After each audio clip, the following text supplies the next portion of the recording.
ইদা কুরিয়াল কোরআন ফাস্তামিউ, মাথায় রাখতে হবে আদেশটা কার? আল্লাহ। ওই এটা ঘুরায় দাও, নাহলে বন্ধ করে দাও, ওইদিকে ঘুরাও।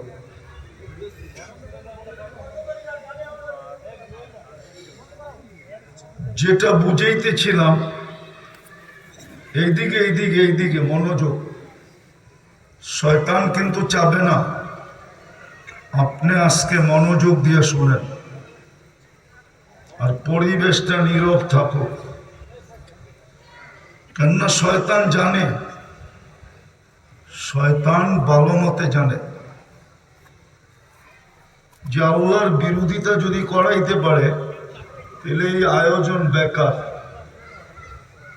শুধু সময় কাটবে, শুধু সময় কাটবে, বাস। আয়োজন কোনো লাভ হবে না। এই জন্য আবারও বলতেছি, ভলান্টিয়ারদেরকেও বলতেছি, আল্লাহর আদেশ হলো মনোযোগ দিয়ে শোনো।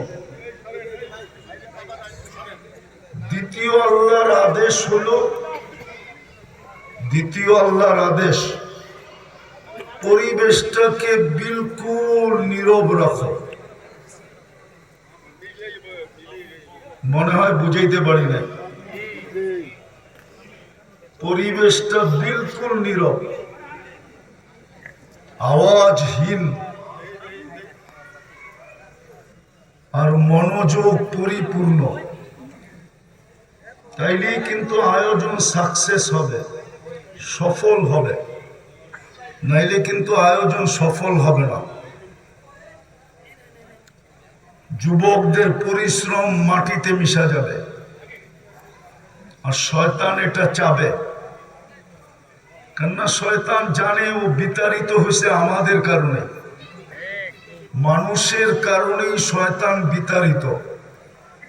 মানুষ না হলে শয়তানের বিতাড়িত হওয়ার কোনো প্রশ্নই ছিল না। 1,85,000 বৎসরের ইবাদত ওর কাছে ছিল। 7 আকাশে 7টা উপাধিতে ভূষিত ছিল। 7 আকাশে ওকে 7টা নামে ডাকা হতো। আওয়াজ না, আওয়াজ না, কেননা কথা এইখান থেকে আসে না, ওইখান থেকে আসে। ভালো মতে বোঝেন, কথা কিন্তু এইখান থেকে আসে না, কথা ওইখান থেকে আসে। আল্লাহর হুকুম না মানলে কথা এখানে আসবে না, শুধু এলোমেলো কথা আসবে। আমার আশা বেকার হবে, আপনাদের আয়োজনও বেকার হবে। এই জন্য বারবার হাত জোর অনুরোধ। শয়তান কিন্তু বহুত রূপে আসবে, ও যেই কোনো রূপ ধারণ করতে পারে, শুধু একজনের রূপ ধারণ করতে পারে না। উনি হলেন আমাদের নবীজির রূপ ধারণ করতে পারে না, সব রূপ ধারণ করতে পারে। ওই ভলান্টিয়ারের রূপও ধারণ করতে পারে, আবার হুজুরদের রূপও ধারণ করতে পারে। ওই যে বলতেছি, কানেই দেয় না। এই ভলান্টিয়ার, বসো তোমরা, বসো তোমরা। নিজেরা ওয়াজ শুনবে না, সারা দুনিয়াকে ওয়াজ শোনাবে। ওয়াজের পর যেমন মনে চায় তেমন করবে। তোমাদেরকে কাউকে বসাইতে হবে না, তোমরা বসো।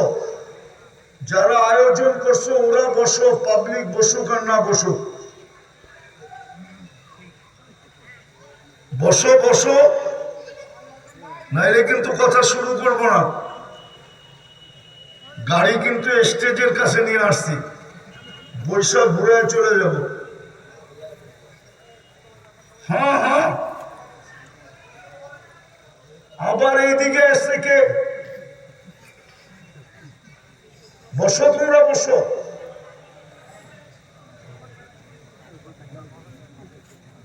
মনে হয় যে নর্তকী নাচাইতে নিয়ে আসছে।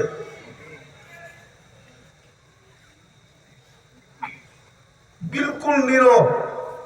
আল্লাহ বলতেছে ফাসতামিউ। আপনি আল্লাহর কথা মানবেন না? বলেন তো, আপনাদের দেশের ওলামারে জিজ্ঞাসা করেন কোরআনে আছে না নাই? আছে ইদা কুরিয়াল মনোযোগ দিয়ে শোনো, বাংলাদেশের মতো ওয়াজ দুনিয়ার কোথাও হয় না। আমাদের অস্তিত্বটা খেলা। কোরআন তো এটাই বলে, আফা হাসিবতুম আন্নামা খালাকনাকুম আবাস। তোর ধারণা কি তুই অনার্থক? অথচ সব তৈরি করলেন দুই অক্ষর দিয়া, আপনাকে আমাকে তৈরি করলেন কুদরতি হাত দিয়া। সব তো দুই অক্ষরে তৈরি।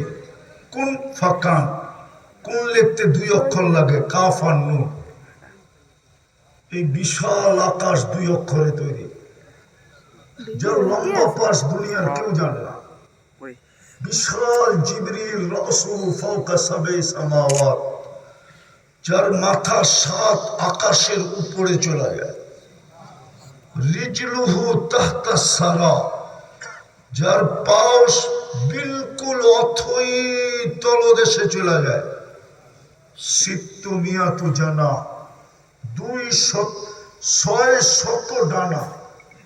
লাউ কাশাফা জানা হাইলা কাত্তাল মাশরিক ওয়াল মাগরিব, 2 ডানা প্রসারিত করলে 2 সীমান্ত দেখা যায়। 2 অক্ষর দিয়ে তৈরি করছেন, 2 অক্ষর। কোন ফাকান বলছেন হও, হয়ে গেছে। শুধু কোন বলছে, কোন হয়ে গেছে। আপনাকে আমাকে কুদরতি হাত দিয়ে তৈরি করছে, অনর্থক। এটাই তো আল্লাহ বুঝাইতে চাইতেছেন। নারীকে, পুরুষকে, যুবককে, বৃদ্ধকে ভালো মতে বুঝিয়ে ধ্যান দিয়ে কাজে দিবে, কাজে দিবে, বড় কাজে দিবে। আল্লাহ বলে তুই অনর্থক হস কি করে? তোকে তো কুদরতি হাত দিয়ে তৈরি করলাম। সমগ্র সৃষ্টি 6 দিনে কমপ্লিট। সিত্তা আইয়াম কোরআন বলে। সমগ্র সৃষ্টি, জিবরিল, মিকাইল, ইসরাফিল, মালাকুল মউত, আরশ, কুরসি, লৌ, কলম, সমগ্র সৃষ্টি 6 দিনে কমপ্লিট। আপনাকে আমাকে 10 মাস সময় নিয়ে তৈরি করছেন, 10 মাস। অনর্থক। কোরআন তো এটাই বলে, আফা হাসিবতুম আন্নামা খালাকনাকুম আবাস। তুই অনর্থক তৈরি। সৃষ্টির ভিতরে সবচেয়ে সৌন্দর্য দিলেন,